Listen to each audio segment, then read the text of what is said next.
காலை வணக்கம். மகரிஷியின் தினம் ஒரு யோகா. இன்று உத்தித பாத சிர ஐக்கிய சக்கராசனம்.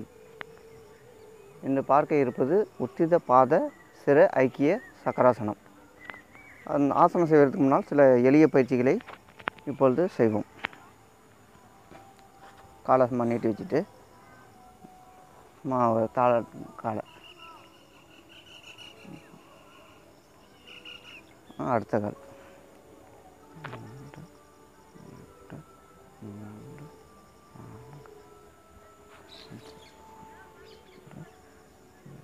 ஐந்து எண்ணிக்கை அடுத்த கால் 1 2 3 4 5.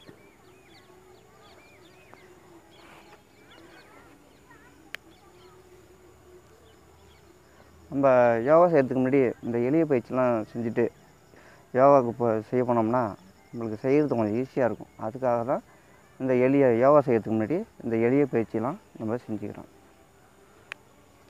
1 2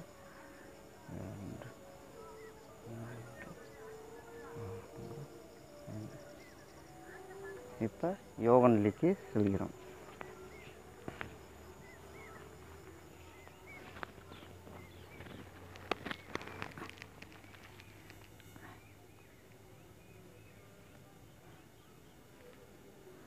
எண்ணிக்கை 1 2 3 4 5 6 7 8 9 10 11 12 13 14 15.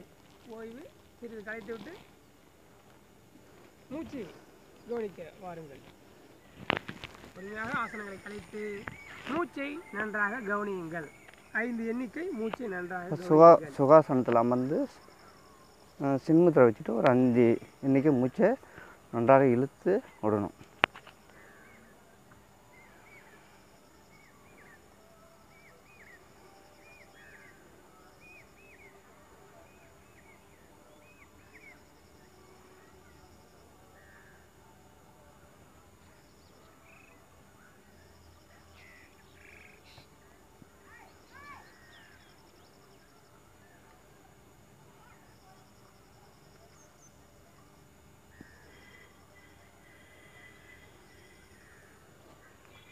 நன்றி. ஆசனம் பார்த்துட்டு இருக்கோம்.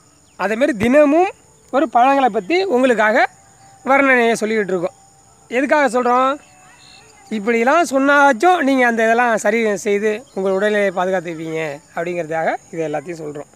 இன்றைக்கி வாழைப்பழம் நிறைய வகைகள் இருக்குது. கிட்டத்தட்ட ஒரு 100க்கு மேற்பட்ட வாழைப்பழங்கள்லாம் இருக்குது.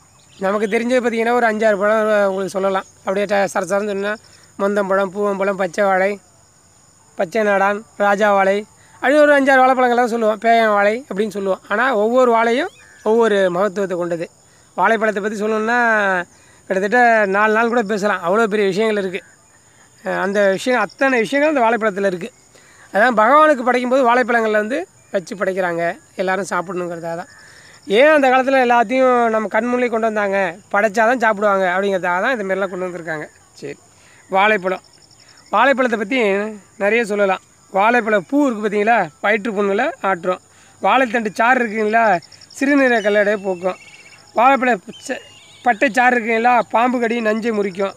வாழைப்பழம் மலச்சிக்கல், நெஞ்செரிச்சல், புளிப்பு, ஏப்பம், கல்லீரல் பிரச்சனை, உடல் எடை அதிகரிக்க, உடல் எடையை குறைக்க, காய்ச்சல் குணமாக, இப்படி இவ்வளோ விஷயத்த இருக்குது. ஒன்றா இரண்டா பல விதமான நோய்களையும் பல விதமான சரி செய்யக்கூடிய இந்த வாழைப்பழங்கள்லாம் வந்து எவ்வளோ இருக்குங்க. ரஸ்தாளி இருக்குது, விந்தணுக்களை அதிகரிக்கிறதுக்காக மலை வாழைகள் இருக்குது, நிறைய விஷயங்கள் இருக்குது. கற்பூரவள்ளி, பேயன் வந்து குழந்தை பிறந்திருக்கு அப்படி ஒரு வருஷம் 2 வருஷம் கழிச்சு அந்த பேயம்பழங்களை கொண்டாந்து குழந்தைகளுக்கு கொடுத்தீங்கன்னா மிகப்பெரிய வரப்பிரசாதம். சரிங்களா? ஆயுட்காலம் அதிகரிக்கும். இந்த பேயம்பழம் வந்து கிடைக்கிறது ரொம்ப அரிது. நிறைய இடத்துல இருக்காது. ஏன்னா அது வந்து வாழை வந்து ஒரு வருடத்துக்கு மேலே அந்த வாழையெல்லாம் பழம் பெற்றால் மட்டும்தான் அது வாழை வரும். அந்த ஒரு வருடத்துக்கு மேலே வந்தாலும் அந்த பழம் வந்து ரொம்ப சின்னதாக தான் இருக்கும், ரொம்ப பெருசாக இருக்காது. அதில் அவ்வளோ சத்து நிறைந்த அந்த பழம் குழந்தைகளுக்கு நல்லா கொடுக்கலாம். பூவம்பழம் வந்து தினமும் இரவில் வந்து ஒரு வேளை எடுத்துக்கிட்டோன்னா மலச்சிக்கலே இருக்காது. இந்த பூவம்பழத்தை இரவு ஒரு வேளையில் ஒரு பழமோ 2 பழமோ எடுத்துக்கிட்டிங்கன்னா காலை மலம் கழிக்கும்போது அப்படியே அருமையாக போகும். எப்படி இருக்கும்? அருமையாக போகும். எந்த தங்கும் தடைமின்றி வெளியேறும். இந்த மலம் வந்து நல்லா விரைவாக வெளியேறும். சரி, இன்னொரு தடவை முறை உங்களுக்காக தெளிவாக சொல்லிவிடுவோம். வாழைப்பூ வந்து வயிற்று புண்ணை ஆற்றும். இப்போ வயிற்று வலிக்குது, ரொம்ப வயிறு புண்ணாக இருக்குது அப்படின்னு டாக்டர் சொல்கிறாருன்னா அவர் எழுதி கொடுப்பார் மாத்திரை மருந்து. அதெல்லாம் சாப்பிடாதீங்க. நம்ம இயற்கைக்கு வாங்க, இயன்றவை இயற்கைக்கே வாங்க. நாங்கள் அதை தான் முயற்சி பண்ணுறோம். இயற்கைக்கே வாங்க. அதில் யோகாசனத்தையும் இயற்கையோடு சேர்ந்து உங்களுக்கு கலவையாக கொடுக்குறோம். வாழைப்பழ பூ வந்து சாப்பிட்டிங்கன்னா வயிற்று புண்களை நல்லா ஆற்றும். வாழைத்தண்டு சாறு சிறுநீரை கல்லடைப்பு போக்கும். அதாவது சிறுநீரை கல்னு ரொம்ப அவதிப்படுவாங்க, வயிற்று வலியாக துடிப்பாங்க. அதை வந்து சரி செய்யக்கூடிய ஆசனம். இந்த இது வந்து வாழைத்தண்டை சாறு நல்லா பிழிஞ்சு சாப்பிட்டிங்கன்னா நல்லா இருக்கும். வாழைப்பட்டை சாறு இருக்குங்க இல்லையா? பாம்பு கடிச்சுன்னா என்ன செய்வாங்க அந்த காலத்துலலாம்? டக்குன்னு வாழை மட்டையை ஒரு மரத்தில் ஃபுல்லாக வாழை மட்டையை வெட்டி ஃபுல்லாக அது மேலே படுக்க வச்சு அந்த பாம்பு விஷத்தை எல்லாத்தையும் வாழை மட்டையில் கொண்டு போடுவாங்க. அது வாழை இலை இருக்குது பார்த்தீங்களா? எவ்வளோ பெரிய நஞ்சு இருந்தாலும் அதனால தான் வாழை இலையில் அப்போல்லாம் வாழை இலையில் தான் படைத்தாங்க, வாழை இலையில் தான் சாப்பிட்டாங்க. என்ன ஆகும்? நஞ்சு எல்லாம் எடுத்துரும். அந்த வாழை இலையில் வந்து நஞ்சு எடுத்துரும். அதில் வந்து நிறைய குணங்கள் இருக்குது. அதனால தான் வாழை இலையை போட்டு சாப்பிட இது பண்ணாங்க. அப்புறம் வாழைப்பழம் மலச்சிக்கலை சரி செஞ்சிடும். நெஞ்செரிச்சல், புளிப்பு, ஏப்பம் வரும் ஆகும்பாங்க, அந்தமாரிலாம் இல்லாமல் சரி செய்யவிடும். கல்லீரல் பிரச்சனை, உடல் எடை வந்து அதிகரிக்கவும் செய்யும், குறைக்கவும் செய்யும். நீங்கள் சாப்பிட்ற வாழைப்பழத்தை பொறுத்து, நேரத்தை பொறுத்து, காலத்தை பொறுத்து, சாப்பிட்றத பொறுத்து அமையும். சரிங்களா? அந்த வாழைப்பழங்களை பல நன்மைகள் இருக்குது. மீண்டும் மறுபடியும் ஒவ்வொரு நாளையும் ஒவ்வொரு வாழைப்பழத்தை பற்றியும் பேசுவோம். நம்ம வந்து இப்போ எல்லா வாழைப்பழத்தையும் பற்றி சராசரியாக பேசிட்டோம். இப்போ ஒவ்வொரு வாழைப்பழத்தையும் மறுபடியும் பேசுவோம். இப்போ 2வது முறை உங்களுக்காக இந்த ஆசனத்தை செய்து காட்டுவார்கள். வர்ணனையை அவங்களே தொடர்ந்து செய்வாங்க. பாருங்கள், பார்த்து கவனிங்க, நல்லா கவனிங்க. எப்படி செய்ய போகிறாங்க, உடல் இலக்க பயிற்சி செஞ்சு காட்டு. மீண்டும் ஒரு முறை உத்தித பாத சிர ஐக்கிய சக்கராசனம். அது செய்வதற்கு முன்னால் சில எளிய பயிற்சிகளை பார்ப்போம். 1 2 3 4 5. இப்பொழுது இடது கால் 1 2 3 4 5 2 3 4 5. காலை மெதுவாக தட்டியிருக்காங்க, கவனிச்சிங்கன்னா தெரியும். காலை தரையில் போகிற அளவுக்கு தட்டுறாங்க. கால் நல்லா தூக்குறாங்க, நல்லா இலகுவாக வருவதா. இப்போ கையை நல்லா தாங்கி பிடிக்கிறதுனால 2 3 4 5. இப்போது யோக நிலைக்கு செல்கிறோம். மாற்று பக்கமாக செஞ்சு காட்டுறாங்க, கவனிங்க.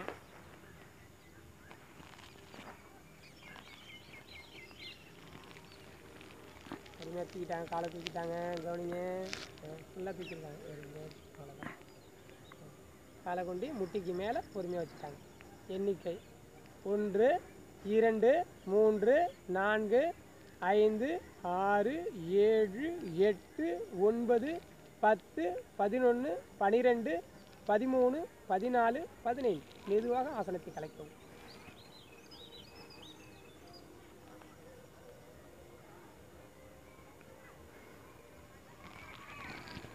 இப்பொழுது கண்களை மூடி 5 மூச்சு சுவாசங்களை கவனிக்கப் போகிறார்கள்.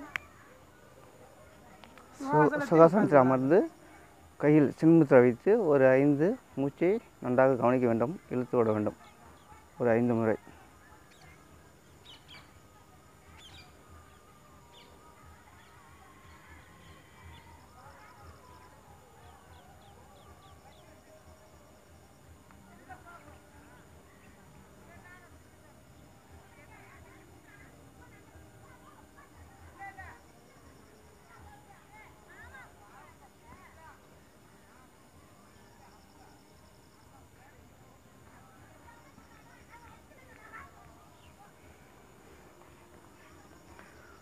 இப்பொழுது நம்ம உத்தித பாத சிறு ஐக்கிய சக்கராசனம் செய்வது எப்படி என்பதை பார்ப்போம்.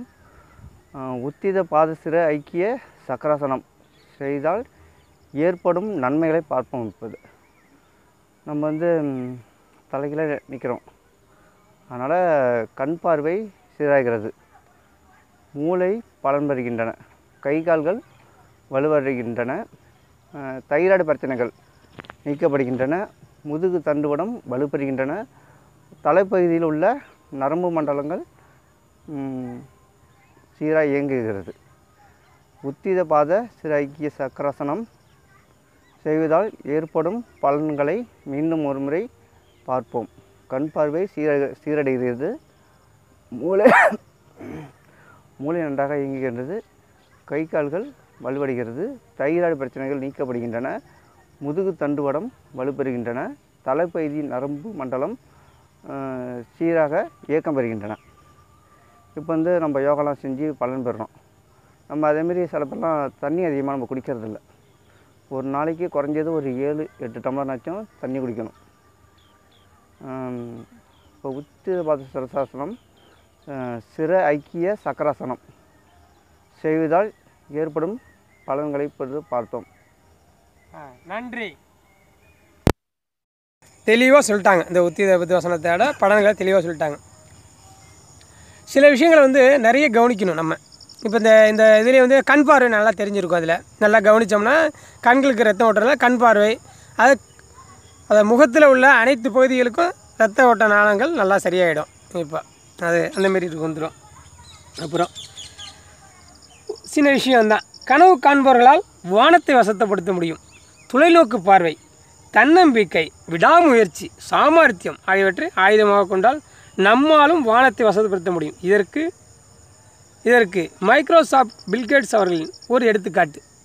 ஒரு சிறிய ஊர்லேருந்து போயிட்டு பெரிய வளர்ச்சி அடைஞ்சிருக்காரு. Mind of set growth is பெருசு, வளர்ச்சி மனப்பான்மை மிக பெருசாக அடைஞ்சிருக்காரு.